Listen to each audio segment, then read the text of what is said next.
ओं श्री परमात्मने नमः। अथ सप्तदशोऽध्यायः। श्रद्धात्रयविभागयोगः। अर्जुन उवाच ये शास्त्रविधिमुत्सृज्य यजन्ते श्रद्धयान्विताः तेषां निष्ठा तु का कृष्ण सत्त्वमाहो रजस्तमः। श्रीभगवानुवाच त्रिविधा भवति श्रद्धा देहिनां सा स्वभावजा सात्विकी राजसी चैव तामसी चेति तां शृणु। सत्त्वानुरूपा सर्वस्य श्रद्धा भवति भारत। श्रद्धामयोऽयं पुरुषः यो यच्छ्रद्धः स एव सः।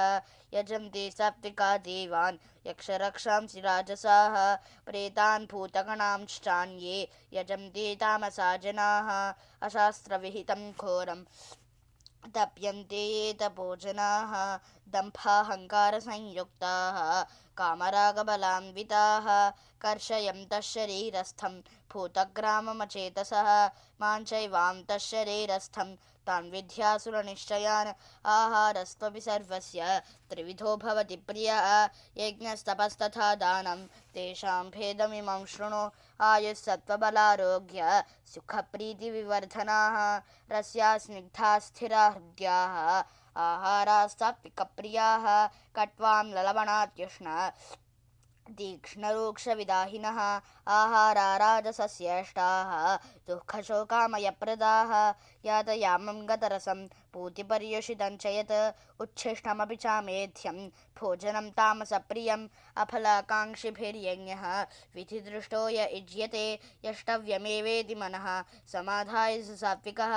अभिसन्धाय तु फलं दम्भार्थमपि चैव यत् युज्यते भरतश्रेष्ठ तयज्ञं विद्धि राजसं विधीनमसृष्टान्नं मन्त्रहीनमदक्षिणं श्रद्धाविरहितं यज्ञं तामसं परिचक्षते। देवद्विजगुरुप्राज्ञा पूजनं शौचमार्जवं ब्रह्मचर्यमहिंसा च शारीरं तप उच्यते। अनुद्वेगकरं वाक्यं सत्यं प्रियहितं च यत् स्वाध्यायाभ्यसनं चैव वाङ्मयं तप उच्यते। मनःप्रसादः सौम्यत्वं मौनमात्मविनिग्रहः भावसंशुद्धिरित्येतत् तपोमानसमुच्यते। श्रद्धया परया तप्तं तपस्तत्रैविधन्नरैः अफलाकाङ्क्षिभिर्युक्तैः सात्विकं परिचक्षते।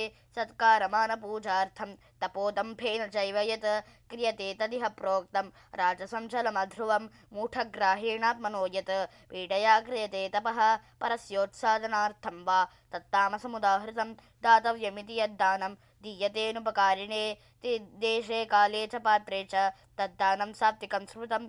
यत्तु प्रत्युपकारार्थं फलमुद्दिश्य वा पुनः दीयते च परिक्लिष्टं तद्दानं राजसं स्मृतम्।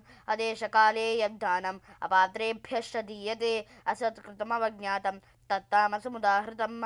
ॐ तत्सदिति निर्देशः ब्रह्मणस्त्रिविधः ब्राह्मणास्तेन वेदाश्च यज्ञाश्च विहिताः पुरा तस्मादोमित्युदाहृत्य यज्ञदानतपःक्रियाः प्रवर्तन्ते विधानोक्ताः सततं ब्रह्मवादिनां तदित्यनभिसन्धाय फलं यज्ञतपःक्रियाः दानक्रियाश्च विविधाः क्रियन्ते मोक्षकाङ्क्षिभिः सद्भावे साधुभावे च सदित्येतत् प्रयुज्यते।